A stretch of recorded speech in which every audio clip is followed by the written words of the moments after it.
bigger is better. Or so the gaming industry would have you believe. With every new generation comes game developers' desires to stretch to new heights, to go where no one has gone before, to make bigger games, bigger worlds, longer stories. But with this comes the cost of creating these worlds and stories, the costs of scaling to great heights. And ultimately, I think it's time that we stop pushing this scale too far or further than we can handle right now. You're saying their expectations will turn into anger and scorn, right? I think saying games are too big is glazing over the issue a little bit too quickly. To be clear, this isn't necessarily false or anything. I think people are completely valid in believing that games are too big in the literal sense. But the focus on scale is the thing that's problematic. To me, games are too big usually refers to the size of the world. But I think that bigger games don't always focus on size, they also can focus on features and visuals as well. In the past year, we've seen at least several times where a game tries to scale itself up too much to the point where other elements have to suffer for it. One very recent example is Starfield. It's a game that was advertised to be huge, but it comes at the cost of many different features that players were expecting. And another example, at least in my opinion, is Street Fighter 6, which is a game I really enjoyed, but the story mode just got way too grindy at the end, and it felt like it was padding its length out in order to get you to play a little bit more. Basically, things can work themselves out, but sometimes the focus on scale can be a bit detrimental to games in the process. Whether it's an effort to create a longer runtime, or an attempt at making a bigger world than the last entry, scale is a factor that at least some of us consumers can see can be detrimental when taken too far. A favor? Sure, you need some money for food or something? And I mentioned cost before, and I mean the literal cost. Basically, if you were a AAA developer making a AAA game from scratch, and you started development this year, your work is probably not seeing the light of day until the next console generation. Video games take time to develop, and the amount of time between games by the same developer is getting longer and longer, especially if it's not a direct sequel to the previous game they worked on.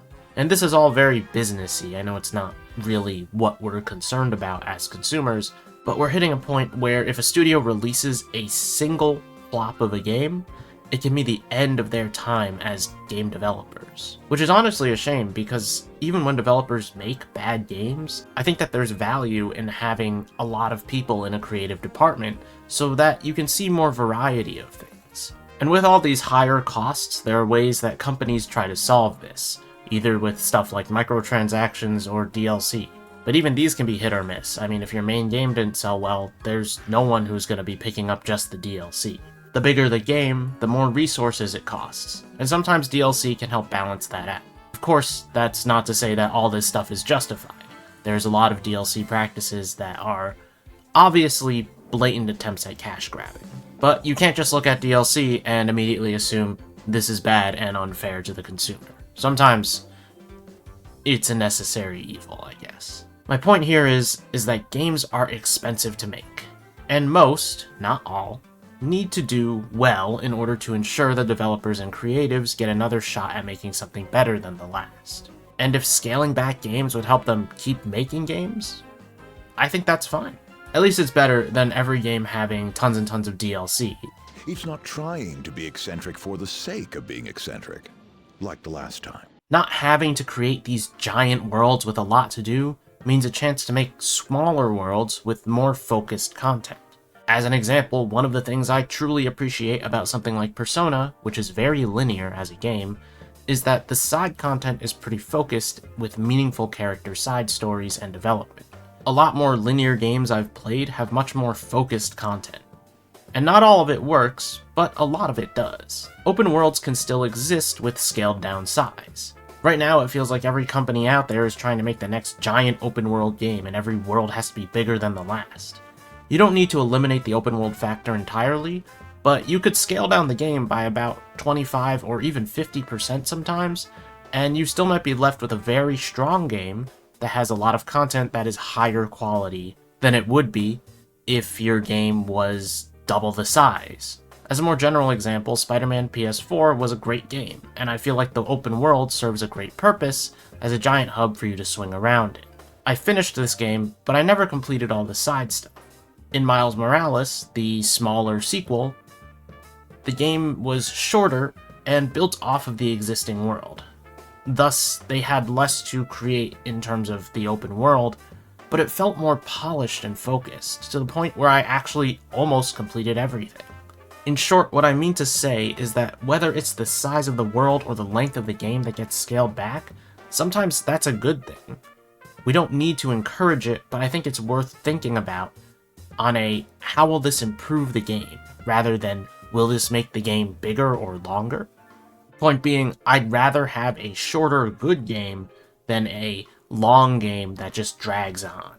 What do you want to do? I think making ambitious games in terms of size and scale is fine, but ambition needs to be thought out and planned.